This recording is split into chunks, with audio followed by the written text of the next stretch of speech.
Capítulo 1. Apometria. Sobre o surgimento da apometria, sua abrangência e terminologia, aspectos iniciais das energias que nos cercam e suas manifestações, a psicosfera e suas zonas astrais.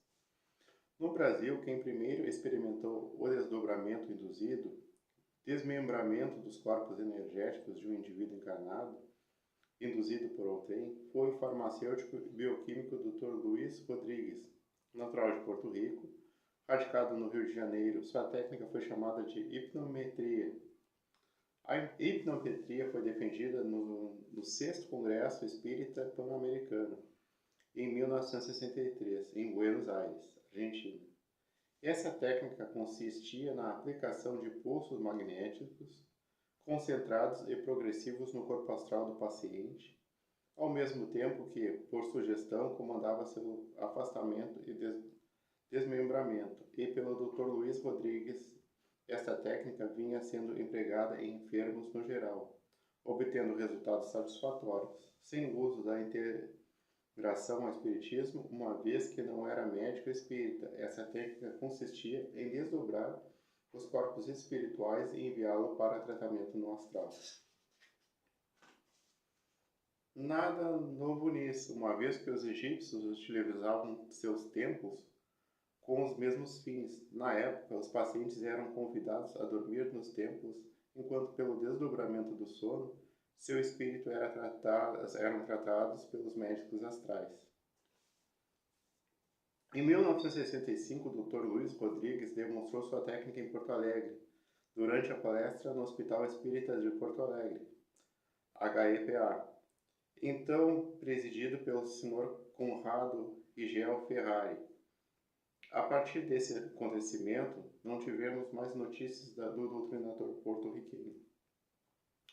O criador da apometria, a apometria recebe essa denominação pelo Dr. José Lacerda de Azevedo, nascido em 1919, formado em medicina pela Universidade Federal do Rio Grande do Sul em 1951, cirurgião, ginecologista e mais tarde clínico geral renomado. Era um homem de sólida cultura, com conhecimentos aprofundados em matemática, física, química, botânica, história geral, história da França, história do cristianismo, história da Primeira e Segunda Guerras Mundiais. Foi responsável pelo desenvolvimento e fundamentação científica da apometria. Dr. Lacerda tinha formação e vivência espírita desde a juventude. Nas artes, sem nunca ter exposto, pintou diversos quadros com real valor artístico. Dr. Lacerda casou-se em 1947 com sua prima, Sra. Yolanda Lacerda de Azevedo, mulher de grandes virtudes, médium, dedicada e caridosa, atuante na Casa do Jardim, do Rio Grande do Sul, onde carinhosamente recebe os enfermos aos sábados pela manhã. O convite do Sr. Conrado Ferrari para assistir à demonstração de hipnometria dirigida pelo Dr. Luiz Rodrigues no Hospital Espírita de Porto Alegre foi a partida para que o Dr. Lacerda, homem de rara genialidade, desenvolvesse e fundamentasse cientificamente a apometria. O mundo que nos cerca. Vivemos em uma região do planeta chamada biosfera, a zona de manifestação da vida sobre a crosta planetária. Portanto, na superfície terráquea, banhada pelo Sol, essa biosfera, a palavra que vem do grego e significa portadora de vida, caracteriza a área que os homens e os animais habitam. Junto a ela, porém, há outra imensa região, maior que a biosfera em dimensão diferente, que chamamos de psicosfera, que é a zona habitada pelos seres desencarnados, os espíritos. A região material habitada pelos humanos na superfície da Terra, a biosfera, e a psicosfera, a região da energia perispiritual, não se misturam, embora contíguas. Não há continuidade entre elas, isto é, estão sempre separadas entre si. Como são de dimensões diferentes, podem se interpretar, porém conservam suas próprias características de identidade, uma vez que a vibração energética de um não é a mesma de outro. Como localização espacial, a psicosfera é mais ampla do que a biosfera, pois enquanto esta ocupa unicamente a crosta superficial do planeta banhada pelo Sol, a psicosfera estende-se para as zonas inferiores dentro da Terra, talvez por alguns quilômetros. Essas zonas se caracterizam pelos espíritos inferiores e sofredores em geral, necessitados de expurgarem as energias deletérias que acumularam sobre si próprios em razão de vivências do mal, quando no passado prejudicaram seus semelhantes. Outros espíritos, pelo abuso de atos de desvario contrários à harmonia cósmica, endividaram-se enormemente, devendo purgar as cargas negativas. Por outro lado, os limites superiores da psicosfera avançaram por muitos quilômetros, verticalmente sobre a superfície da crosta, caracterizando lugares onde vivem os espíritos eleitos, suficientemente desmaterializados para poderem vibrar nessas regiões de paz e felicidade. Essas zonas de diferentes densidades energéticas presentes em nosso planeta são denominadas como zona superior, céus ou astral superior, zona intermediária, purgatório ou umbral, zona mais profunda, trevas ou inferno.